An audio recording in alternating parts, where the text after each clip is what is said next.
আসসালামু আলাইকুম, hello viewers, কেমন আছেন আপনারা সবাই? আজকে আমি আপনাদের সাথে আলু দিয়ে একটা মজাদার এবং সহজ নাস্তার রেসিপি শেয়ার করছি।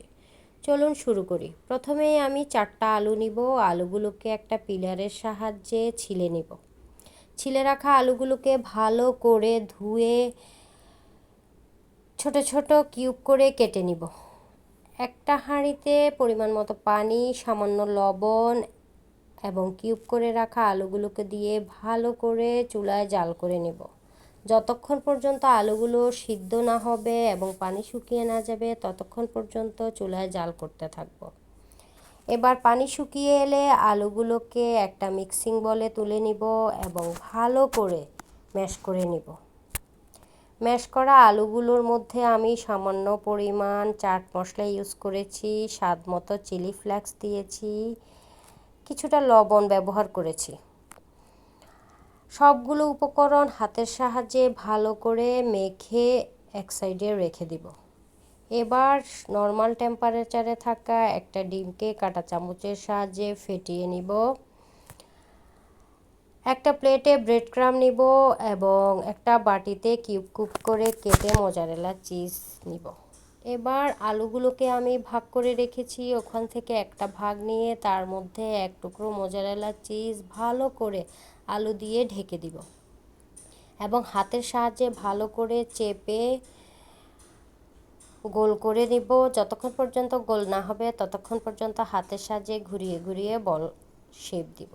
এবার মিশ্রিত ডিমের মধ্যে বলটাকে ভালো করে ঘুরিয়ে মিশ্রণ লাগিয়ে নিব এবং একটা চামচের সাহায্যে তুলে ব্রেড ক্রাম্বের মধ্যে গড়িয়ে নিব। ভালো করে এপাশ ওপাশ করে ব্রেড ক্রাম্ব লাগিয়ে নিব এবং একটা প্লেটের মধ্যে বলটাকে তুলে নিব। আপনাদের দেখার সুবিধার্থে আমি আরেকটা বল বানিয়ে নিচ্ছি। আবার সামান্য আলুর টুকরো নিয়ে ওখানে এক টুকরো মোজারেলা চিজ দিয়ে ভালো করে মোজারেলা চিজটাকে আলু দিয়ে ঢেকে দিব এবং হাতের সাহায্যে ঘুরিয়ে ঘুরিয়ে বল শেপ দিব এবং মিশ্রিত ডিমের মধ্যে বলটাকে এপাশ ওপাশ করে ঘুরিয়ে ডিমের মিশ্রণ লাগিয়ে নিব এবং মিশ্রণ থেকে তুলে আমি ব্রেড ক্রাম্বের মধ্যে ভালো করে ঘুরিয়ে ঘুরিয়ে নিব এবং বলটাকে আমার প্লেটের মধ্যে তুলে নেব। এভাবে আমি আস্তে আস্তে একটা একটা করে আলুর টুকরো নিব এবং মোজারেলা চিজ দিয়ে ভালো করে গোল গোল করে বল শেপ দিয়ে এগুলোকে বানিয়ে নিব।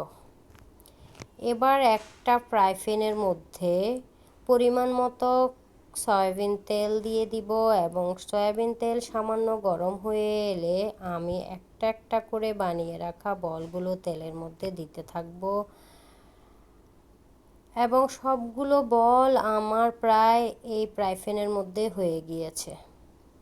এবার আমি মিডিয়াম ফ্লেমে বলগুলোকে জাল করতে থাকব যতক্ষণ পর্যন্ত এক পাশ না হবে ততক্ষণ পর্যন্ত জাল করতে থাকবে। এবার এপাশ হয়ে গেলে এগুলোকে আমি একটা চামচের সাহায্যে উল্টিয়ে পাল্টিয়ে দিব যতক্ষণ পর্যন্ত এটা সোনালী বর্ণ ধারণ না করবে ততক্ষণ পর্যন্ত আমি এগুলোকে ভাজতে থাকব। ভাজা হয়ে গেলে একটা সার্ভিসিং ডিশের মধ্যে আমি বলগুলোকে তুলে নিব এবং সস দিয়ে পরিবেশন করব।